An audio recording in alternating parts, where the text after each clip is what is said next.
જસદણમાં ઈ પોર્ટલના વાકે ખેડૂતોને હેરાન થવાનો વારો આવ્યો છે। ટેકાના ભાવે મગફળી આપવા કરાવેલા રજીસ્ટ્રેશન રદ થતા હવે ખેડૂતો પરેશાન થઈ ઉઠ્યા છે। સેટેલાઇટ ઇમેજમાં જે સર્વે નંબરમાં મગફળી ન દેખાતા રજીસ્ટ્રેશન રદ કરાયા છે।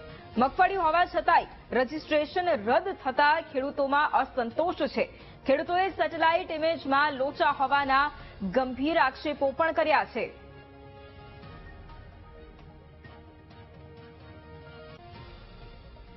વિસ્તારમાં છેલ્લે નાફેડ દ્વારા જે મગફળીના ખરીદી માટેના જે ફોર્મની પ્રોસિજર થઈ એમાં મોટાભાગના ખેડૂતોએ મગફળીના વાવેતર માટેના ફોર્મ ફિલઅપ કર્યા હતા।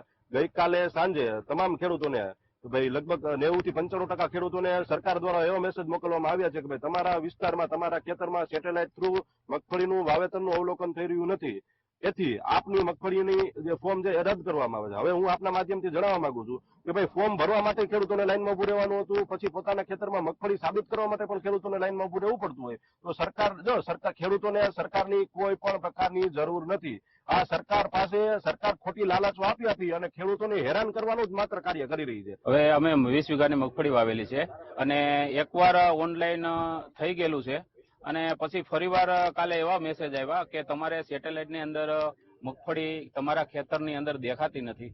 તો અત્યારે હાલ મગફળીની અંદર જ ઉભા છે, મગફળી દેખાય જ છે અને છે જ મગફળી, તો એના સેટેલાઇટમાં શું મિસ્ટેક છે કે એને ન દેખાય। હવે આવી રીતે ધક્કા ખાઈને અમે ફોર્મ ભર્યા છે। અત્યારે મોસમનું કામ ચાલુ છે, મગફળી લેવાનું કામ ચાલુ છે, તો સરકારને અમને આ ધંધે લગાડી દે તો અમારું કામ કરવું કે ખાલી ફોર્મ ભરવા, આ એક લાલચ દેવાની વાત છે, ન લેવાની નીતિ છે સરકારની। અને આવીને આવી રીતે કરશે તો ખેડૂત હજી પાછળ જતો। તો એક તરફ ખેડૂતો હેરાન પરેશાન થઈ ઉઠ્યા છે કારણ કે સેટેલાઇટ સર્વેમાં ખેતર જ ગાયબ થઈ ગયું છે, જેના કારણે ખેડૂતોનું રજીસ્ટ્રેશન પણ રદ થઈ ગયું છે। ઈ પોર્ટલના કારણે હવે ખેડૂતોને ફરી એક વખત હેરાન થવાનો વારો આવ્યો છે। ટેકાના ભાવે મગફળી આપવા રજીસ્ટ્રેશન કરવામાં આવ્યું હતું, પરંતુ એ રદ થતા હવે કેટલાય ખેડૂતો પરેશાન થઈ ઉઠ્યા છે।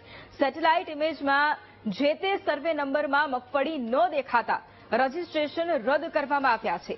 મગફળી હોવા છતાંય રજીસ્ટ્રેશન રદ થતા હવે ખેડૂતો ખૂબ રોષે ભરાયા છે। ખેડૂતોએ સેટેલાઇટ ઇમેજમાં લોચા હોવાના પણ આક્ષેપ કર્યા છે। આ પહેલા પણ ઈ પોર્ટલમાં અનેક ધાંધિયા હોવાને કારણે ખેડૂતોને ધક્કે ચડવું પડ્યું હતું અને હવે અનેક જગ્યાએ રજીસ્ટ્રેશન રદ થતા ખેડૂતોમાં ફરી એક વખત રોષ વ્યાપ્યો છે, ફરી એક વખત ખેડૂતોને હેરાન થવાનો વારો આવ્યો છે। ટેકાના ભાવે મગફળી માટે રજીસ્ટ્રેશનની શરૂઆત કરવામાં આવી હતી, પરંતુ પહેલા દિવસોમાં ખેડૂતોને ખૂબ હાલાકી પડી હતી અને તેના કારણે જ ખેડૂતોને ધક્કે ચડવું પડ્યું હતું।